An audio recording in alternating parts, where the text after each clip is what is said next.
working on identifying the money blocks that could be holding your business back. Hi, everyone. Welcome back to another episode of the Mind Engineer Community. Here, Tommy Walker, helping the CEOs of the companies, small business owners, be able to get the business off the ground by applying these basic things that are not so much tactical as using AI or hiring people. It goes back to very simple things that we need to work on to be able to get our business off the ground. I've been an entrepreneur now for 28 years, 29 years. And many of those years I struggled because I didn't know this. And I want to share this today so that you can start going deeper to understand what could be holding back your business. I have worked with so many entrepreneurs out there that they start, with a business, they start going this route. It could be, people working as a coach or people working with multi-level marketing, trying to sell something, affiliate marketing, and they keep changing from one product to another, from one business model to another, from this to another. And what they're actually not realizing is that although they might say like, oh, I want to find the perfect product, I want to find the perfect coaching business, I want to find the perfect blah.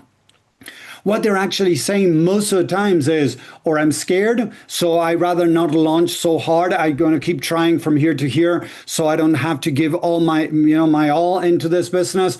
Or they're, scared about money, of making money. So there's many times limiting negative and false beliefs that we're not even aware that are in the subconscious mind that are running the show.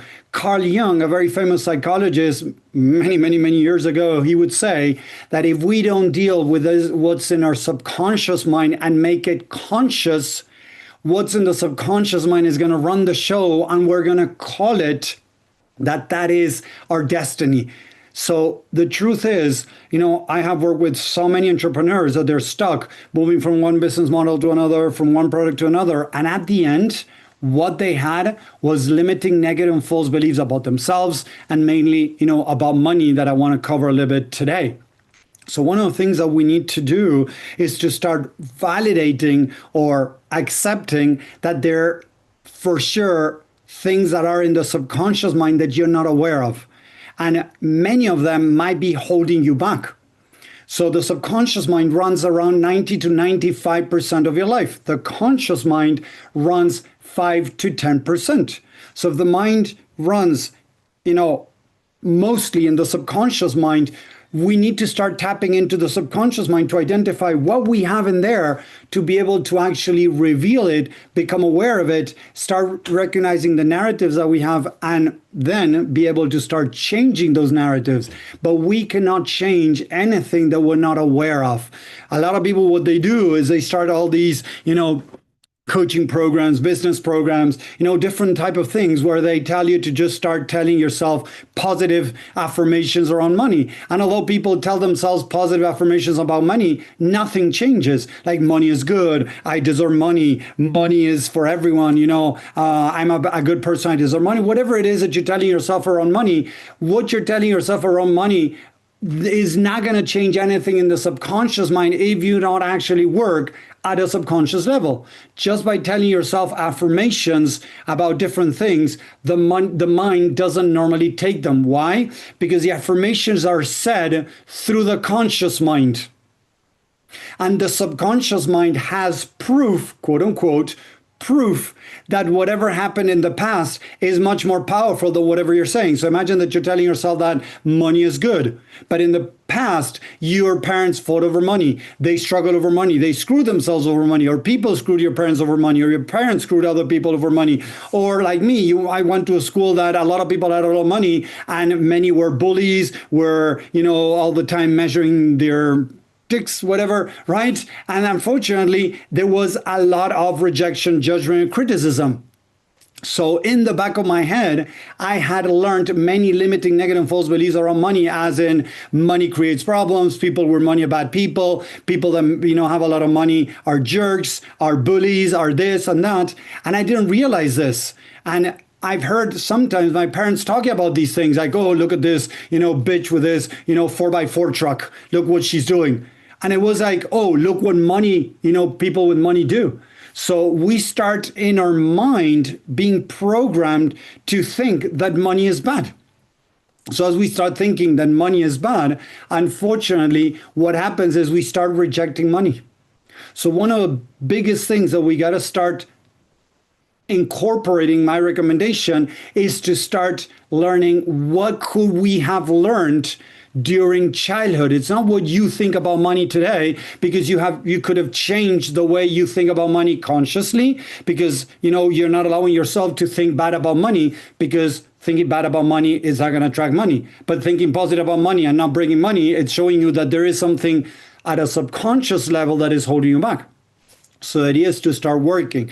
One of the biggest things that I do with the people I work with, we go into a meditation where they close their eyes, they breathe in through their nose, exhale through the mouth a couple of times, and they start asking themselves questions from the view of a little kid. In my case, from little Tommy, when he was 5, when he was 8, when he was 10, when he was 12, what was his experience around money? So some phrases could be, people with money are, and you fill in the blanks. To have more money, I need to, and you fill in the blanks. And I have so many of those phrases that I use with the people that I work. I have like 50 phrases that can help in different arenas to start tapping into what Tommy, as a little boy, made up in his mind about money.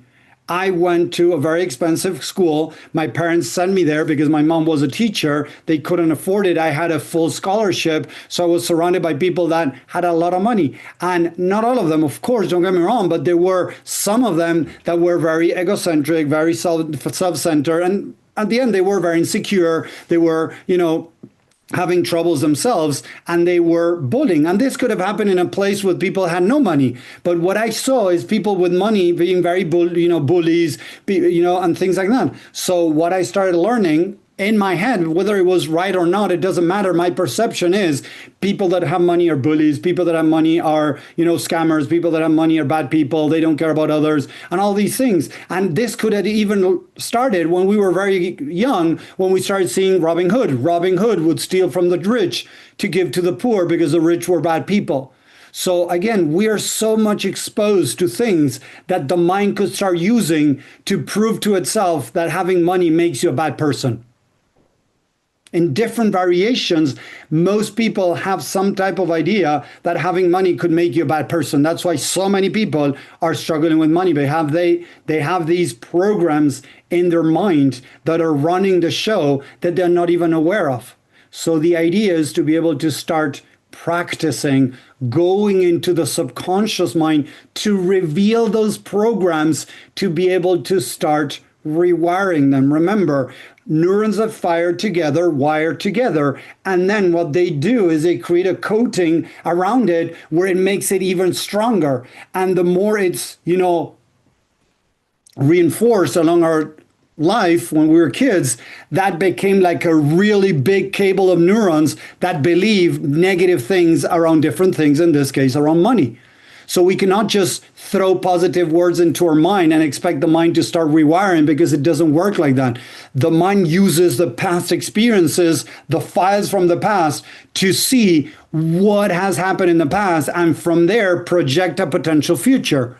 So one of the things that happened to me, I had very ingrained that if I started making good money, I was going to be a bad person. So for many years, I couldn't save. I didn't have enough money. I barely made it through.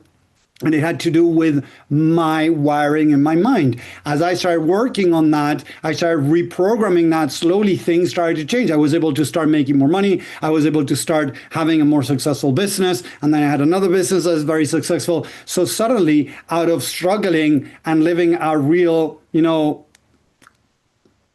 basic life in a way, would say, and there's nothing wrong with that, don't get me wrong if that's what you want, but I wanted to a little bit more in my life, right? I was able to start making changes by rewiring my mind. A lot of people that I work with, I'm working with lots of entrepreneurs that come to me and say, but Tommy, I don't know why, but I keep changing from one, company to another, one business to another, one product to another, and I don't know what's going on. And one of them that I was working with, a woman, she would always, when the business started going well, or sell it or close it. She started feeling that it wasn't the right path, that she shouldn't go down that road, that she should find something different, and she would start a new business. And she had been doing that in the last 5 years.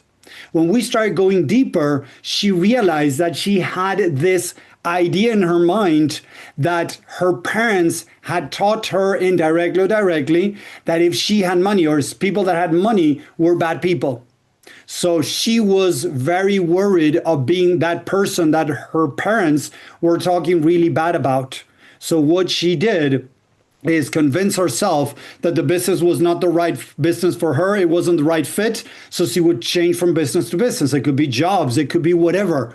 But people go moving around with these type of things because of their unresolved issues. We start working on healing that, and she was able to start sticking a little bit longer in her business. And I've seen that in tons of people that I work with. So if we don't work on really understanding ourselves, understanding the programs, the blockages that we might have, we're going to think that the product is not the right product. It's the economy. Look at the economy, how it's right now. That's why we're not doing so good. Maybe we need to find something different. We got to move from countries. We got to do something, right, to try to change the reality externally, when actually the problem is the internal reality that I created. So it's not the world that you're seeing as it is. You see the world as you have learned to believe about it. Some people see the world as not a safe place. And whenever they see like what's going on in the US with ICE, the violence, all of that, I work with a lot of people that feel really stressed out and anxiety. And if you look back to all of those people that I'm working with, all of them had really difficult childhoods. Even if they're from the US, even if they're Americans, don't get me wrong, there are people that live there. They are worried of what they're seeing. And in many of them, it's not even happening in their own town. But they're scared of what's going on because it's reminding them of what happened during childhood. So as we start understanding again how the mind works, we're able to start resolving, healing those past experiences. We're able to see the world in a different way. And even if the world doesn't change, our reaction to the reality we're seeing changes. Because as we change the inner reality, the external reality changes. What does that mean? They might still see violence in the streets, but it might not affect them as much because now they have healed the past that they have gone through.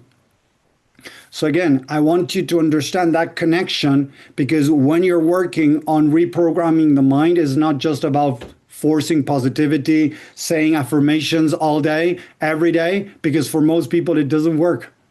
We need to really visualize, go back to where we learned this, and start working on those parts of us from the past. For the mind, there's no past, present, or future. For the mind, everything is happening at the same time. As I've shared many times, I'm going to do it again, just in case there's new people listening. Some months ago, I woke up with it wasn't a panic attack, but it was very close to an anxiety attack. I was feeling, my heart beating very fast. I was sweaty. I was feeling a lot of fear, a lot of anxiety. There was, a lot going on. So I started validating what I was feeling, recognizing that it was okay what I was feeling, although I wasn't understanding, there was a reason behind it.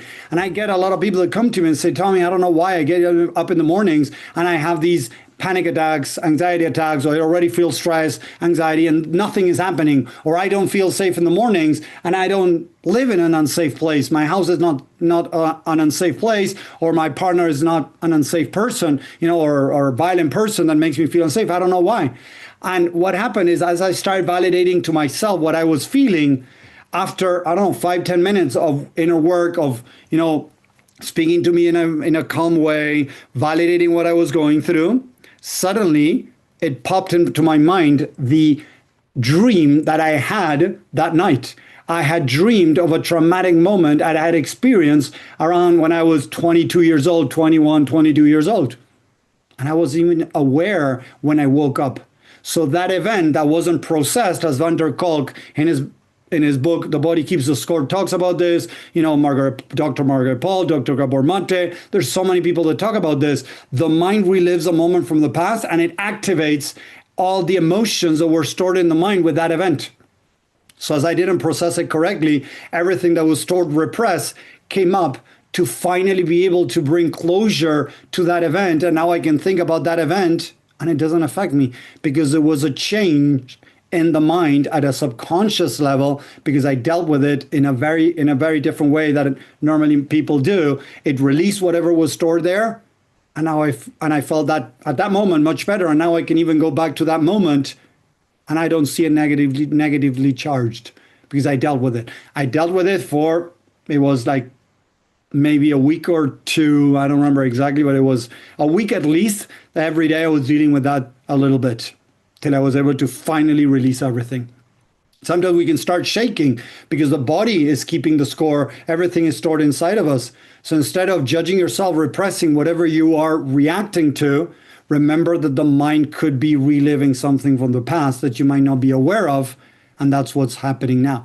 And that I want to show you how whatever we've learned, experienced with money during childhood, it can affect us today. So we need to start reviewing what is stored in the subconscious mind to be able to start making changes.